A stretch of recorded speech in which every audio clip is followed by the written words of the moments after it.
Hello everyone, today we will discuss about salient feature of Britain constitution. मतलब Britain के संविधान की मुख्य विशेषताएं पढ़ेंगे। ठीक है, तो ये देखो कुछ चीज़ें बता दे रहा हूँ। जैसे कि जो ब्रिटेन में, जैसे भारत में जैसे संसद होता है ना, तो ब्रिटेन में उसको कांग्रेस बोलते हैं। ठीक है, और चलो शुरू करते हैं। तो 30 अप्रैल 1789 को ये लागू किया गया। ठीक है, और ये दुनिया का सबसे कठोर संविधान है।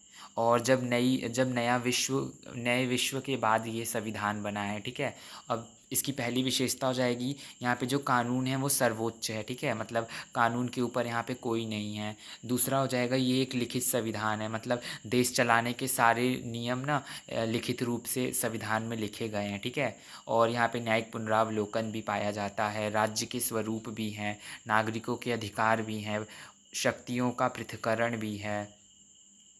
ठीक है, और ये लिखित संविधान है, निर्मित संविधान है, मतलब कि इस संविधान को बनाया गया है। मतलब ये संविधान जो है उसको समूह के द्वारा बनाया गया है। ठीक है, और 1789 में इसको लागू किया गया। यहाँ पे राज्य के स्वरूप भी पाए जाते हैं, और ये दुनिया का सबसे पुराना संविधान है, और लिखित संविधान है, और लंबे समय से चलने वाला संविधान है। ठीक है, और निर्मित संविधान है, मतलब इसको बनाया गया है। और तीसरा पॉइंट आ जाएगा, प्रभु सत्ता में विश्वास करते हैं, मतलब जनता को सर्वोच्च संविधान मानना है। ठीक है, मतलब यहाँ पे जो है ना, वो जनता को क्या मानते हैं, सर्वोच्च मानते हैं। ठीक है,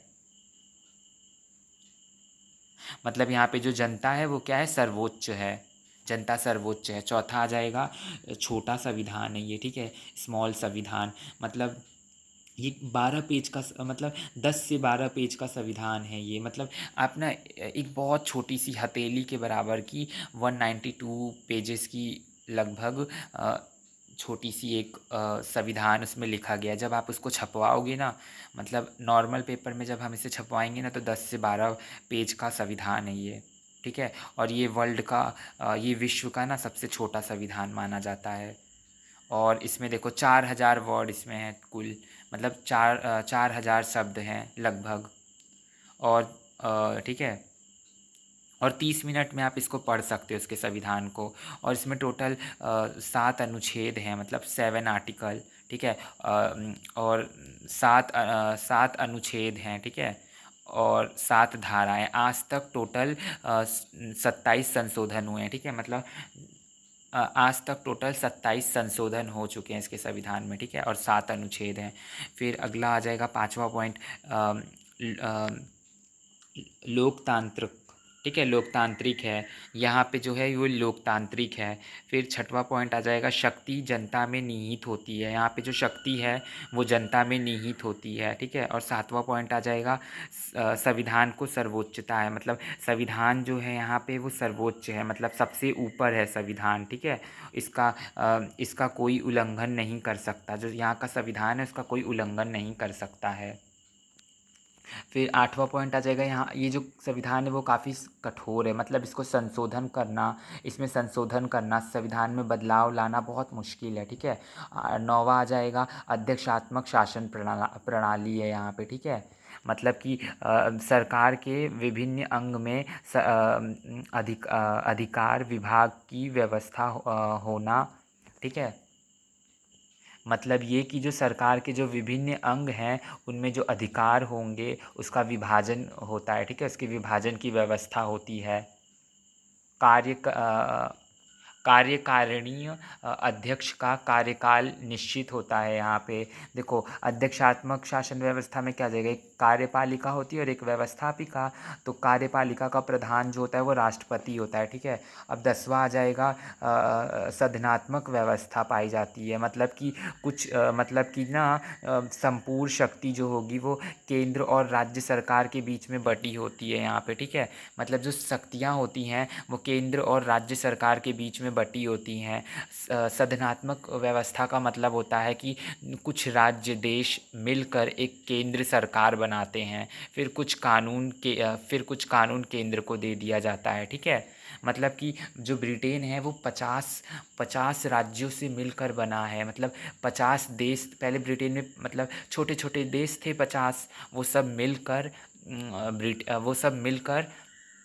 वो सभी लोग मतलब जो यूएसए है वो ना 50 देशों से मतलब 50 छोटे छोटे इकाइयों से मिलकर एक अ, एक यूएसए बना है, ठीक है। जो यूएसए वो किससे बना है, वो 50 छोटे छोटे इकाइयों मतलब कि राज्य ले लो, राज्य मतलब कि छोटे छोटे देशों से मिलकर बना है, ठीक है।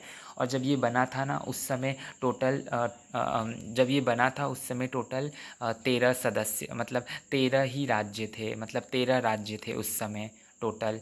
जब ये बना था तो उस समय टोटल 13 राज्य थे, बट अब वर्तमान में 50 राज्य हैं। जब यूएसए का निर्माण किया गया था तो अब टोटल 13 राज्य थे, लेकिन अब 50 है। और ये जो राज्य थे ना, ये क्यों मतलब ऐसे मतलब ये क्यों बना पता है, क्योंकि ना ताकि कि इनके ऊपर कोई आक्रमण ना कर सके, इसलिए छोटे छोटे जो देश थे वो सब मिलकर यूएसए बना, ठीक है। और देखो संघात्मक व्यवस्था में क्या होता है, जो संपूर्ण शक्ति होगी वो केंद्र केंद्र मतलब यूएसए, और राज्य जो 50 राज्य है ना उनकी वही सरकार में बटी होती है, ठीक है। शक्ति को बांटा गया है इसमें केंद्र और राज्य में। तो राज्य की अंत में शक्ति जनता के हाथ में होती है, ठीक है।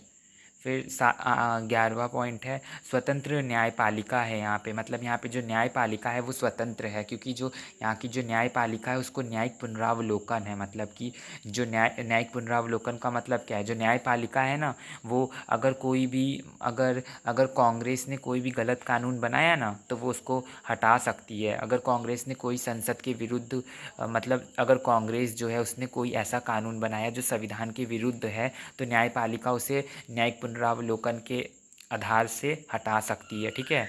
उस कानून को मान्यता नहीं दे सकती है, उसको भंग कर सकती है। तो यही है स्वतंत्र न्यायपालिका। इसलिए 12वां है जीवित संविधान है, मतलब ये इतने सालों से चला आ रहा है और ये अभी तक जीवित है, ठीक है। 13वां है दोहरी दलीय व्यवस्था है, मतलब यहाँ पे दो प्रकार की पार्टियाँ मुख्य रूप से पाई जाती हैं अमेरिका में, दो पार्टी, एक रिपब्लिकन पार्टी और एक डेमोक्रेटिक पार्टी। अमेरिका में जो शक्ति होती है वो 3 पार्ट में बटा होता है, व्यवस्थापिका, कार्यपालिका और न्यायपालिका। 50 राज्यों से मिलकर बना है, ठीक है। और स्टार्टिंग के समय तो ये 13 राज्य थे, लेकिन वर्तमान में 50 राज्य हैं। और यहाँ पे जो राष्ट्रपति होता है उसकी कुछ शक्तियाँ देख लेते हैं, जैसे कि राष्ट्रपति को पद से हटा सकते हैं, एक व्यक्ति 2 बार ही राष्ट्रपति बन सकता है, 14 साल अमेरिका का नागरिक होना चाहिए वो तभी राष्ट्रपति बन सकता है, उसके लिए योग्य होगा। 35 साल की आयु होनी चाहिए, अपराध के कारण जेल ना गया हो वो कभी, तभी वो योग्य होगा राष्ट्रपति के लिए। अमेरिका में पैदा होना चाहिए, अमेरिका की नीतियों का निर्धारण जो होता है वो राष्ट्रपति करता है, ठीक है। अब देखो सुप्रीम कोर्ट के जज की कोई रिटायरमेंट यहाँ पे नहीं होती है, ठीक है।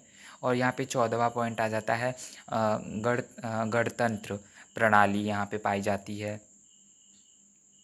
मतलब अमेरिका में गणतंत्र प्रणाली पाई जाती है, मतलब इसमें कोई पद किसी परिवार व्यक्ति विशेष के लिए सुरक्षित नहीं होता, मतलब कि अमेरिका में ना जो अ, जो सरकार है उसमें किस सरकार में कोई भी पद, जैसे संसद है उसमें कोई भी पद ना किसी व्यक्ति या किसी विशेष के लिए सुरक्षित नहीं रहता है, ठीक है। कोई भी व्यक्ति पद पाने के लिए अभिलाषित कर सकता है, मतलब कोई भी व्यक्ति ना पद पाने के लिए सोच सकता है, क्योंकि यहाँ पे जो अमेरिका है वहाँ पे कोई भी व्यक्ति जो है वो सत्ता में आ सकता है, मतलब वो सोच सकता है कि वो भी बन सकता है, मतलब सरकार का अंग, मतलब सरकार का सदस्य। गणतंत्र में राज्य का जो गणतंत्र होता है उसमें जो राज्य का शासन होगा वो वो जनता द्वारा प्रत्यक्ष और अप्रत्यक्ष रूप से चुना जाता है, ठीक है। मतलब गणतंत्र में क्या होता है, जो भी राज्य का जो भी शासन होगा ना वो जनता द्वारा चुना जाएगा, या तो प्रत्यक्ष रूप से मतलब कि डायरेक्ट जनता वोट देगी, या फिर अप्रत्यक्ष रूप से मतलब कि जनता ने वोट दिया और जनता द्वारा जो प्रतिनिधि चुना गया उसने उसने उसने वोट देकर बनाया, ठीक है। तो यही होता है अप्रत्यक्ष।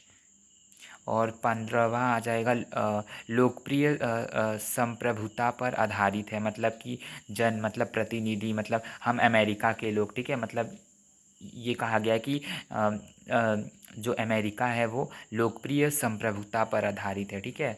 जैसे कि उसमें कहा जाता है ना, हम अमेरिका के लोग, तो वही। थोड़ा सा संसदनात्मक शासन की कुछ विशेषताएं बता देता हूँ। जैसे कि शक्तियों का विभाजन हो जाता है, जैसे केंद्र और राज्य की शक्तियों में विभाजन हो जाता है। मतलब कि मीन्स केंद्र सरकार की अलग शक्ति, राज्य सरकार की अलग शक्ति, लिखित और सर्वोच्च रहता है। मतलब कि इसका उल्लंघन ना तो केंद्र सरकार कर सकती है और ना ही राज्य सरकार, क्योंकि ये क्या होता है, ये लिखित संविधान होता है ना, इसीलिए, और सर्वोच्च संविधान होता है। और न्यायपालिका की सर्वोच्चता रहती है, दोहरी नागरिकता रहती है। मतलब ब्रिटेन में दो नागरिकता पाई जाती है, ठीक है।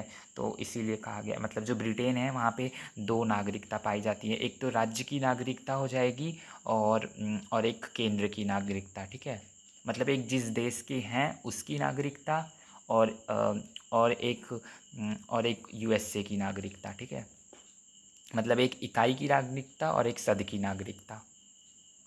फिर आ जाता है 16 पॉइंट, अप्रत्यक्ष प्रतिनिधि निधियात्मक लोकतंत्र की स्थापना।